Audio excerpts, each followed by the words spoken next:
Dito sumalang si Maymay sa audition. Okay na. Thank you. Thank you. Love you. Po, ma'am. Parang naiiya lang ako, kuya, kasi parang direct yun eh. Mahirap siya abutin. Tinanong ni Direk Noriam tungkol sa binigay niyang assignment kay Maymay at Edward. Nag-rehearse ba kayo ni Edward? Sa kilig po. Opo, direct. So, pakikiligin ninyo ako ngayon? Opo, direct. Yun po yung sinabi niyo po, ka. Direct. Ang requirement sa'yo, Edward. Gagawin ni Maymay ang mga linya mula sa pelikulang Anak. Bakit ganun? Ang lalaki kapag binigyan niya ang pamilya niya ng pagkain, damit, bahay, tapos na pag-aaral niya yung mga anak niya, agad sasabihin ng mga tao, "Aba, mahusay siyang ama." Action. Bakit ganyan? Ang lalaki kapag binibigyan niya ang pamilya niya ng pagkain, bahay, damit, at napag-aral pa yung mga anak niya, agad sabihin ng mga tao, aba, mahusay siyang ama. Pero kapag babae ka, kahit ibinigay mo na ang lahat ng mga yon sa mga anak mo, pati puso at kaluluwa mo, parang hindi pa rin sapat na tawagin ka mabuting ina. Cut. Kasi niloko mo. Ikaw naniniwalang galit ka. Okay po. Ina-acting mo ako. Okay po. Hindi ka being eh. Sabi mo lang yung mga wala naman sa mata, wala naman yung galit sa mata. Kaya mo hindi? Kaya po. Direk. Talaga. Opo, direk. O sige, galitin mo sarili mo. Po, ma'am. Action! Bakit ganon? Ang mga lalaki, kapag binibigyan niya yung pamilya niya ng pagkain, bahay, damit, at napag-aral pa yung mga anak niya, agad sasabihin ng mga tao, aba, mabuti siyang ama. Ang levels mo lahat pasigaw. Opo, direk. Huwag kang lahat. Next. Fear. Action. Bakit ganon? Ang mga lalaki, kapag binibigyan niya yung pamilya nila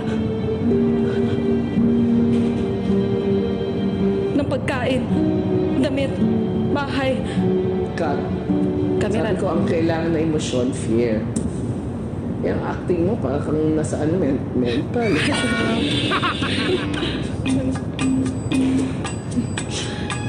Acting pa ka nasa mental. Sorry po, ma'am. Mga ganyan ka. Sige po. Fear! Hindi mental. Ay, sige po, direk.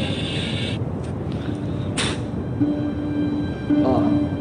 Tingin lang dito sa camera. Naka-close up sa'yo eh. Nakita ko. Ha? Kita ko yung mukha ko. Oo. Naaliw ka pag nakikita mo yung sarili mo. Opo. Naaliw ka? Ha? Opo. Anong iniisip mo pag nakikita mo? Artista ka, Char! Ako talaga, I was natatawa and natutuwa ako. Bakit medyo pinipigilan ko kasi medyo malikot eh. Malikot talaga. Kailangan i-disiplina niya yung sarili niya doon. Focus! Focus! Tatakot ka.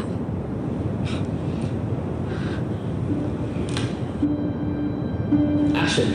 Kapag babae ka, kahit ibinigay mo na lahat ng mga yun sa mga anak mo, parang hindi pa rin sapat na tawagin ka mabuting ama. Ina. Cut! Basta focus mo. Focus. Tutok. Alam mo, pag nasa shooting at ganyan-ganyan ka, maiinit ang ulo ng director sa'yo. Kung saan-saan ka tumiting, kung saan-saan ano-anong ginagawa mo. May talent ka ngayon. Ang kailangan sa'yo, focus. Focus. Bye-bye po, Direk. Salamat. Bye. Salamat po, Direk. O, halika, tingnan mo ulit sarili mo isang beses. Last na. Ang pangit mo! Bakit mo ganito yung mukha ko? Huwag mo sasabihin na pangit ka. Hindi mo eh. Lagi. Kasi nakikita to eh. Okay, go. Sige po, Direk. Bye-bye, Direk. Si Maymay magaling. Mahusay yung batang yan. Nagawa niya yung lahat ng mga emotions niya. Kaya lang, ang kiti-kiti. Nakakatuwa lang yung kanyang innocence. You know, she's so pure. Paglabas ni Maymay, agad niyang sinenyusan si Edward na mag-ensayo para sa gagawing performance para kay Direk Rory. That's what I hope that So to like when 5 people years, live, 5 years tapos. like their relatives, their guardians, stay there. Wait, I have to finish this. No! Babalik. Para dito.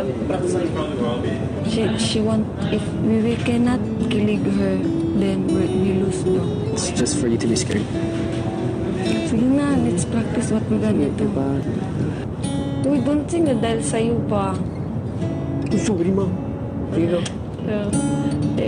Go! Iba talaga ang titig ng pag-ibig.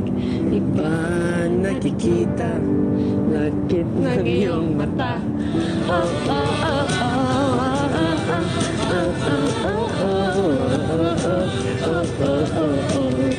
Umibig.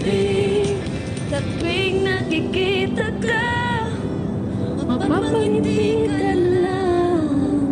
Hindi ako kumpleto, nakikilig na nasisilayan. Sagit lang ba? Ang galing. Susunod! Action. Ayoko nang ibalik ka mang... Ayoko nang ibalik ka nang mag-isa ka. Cut.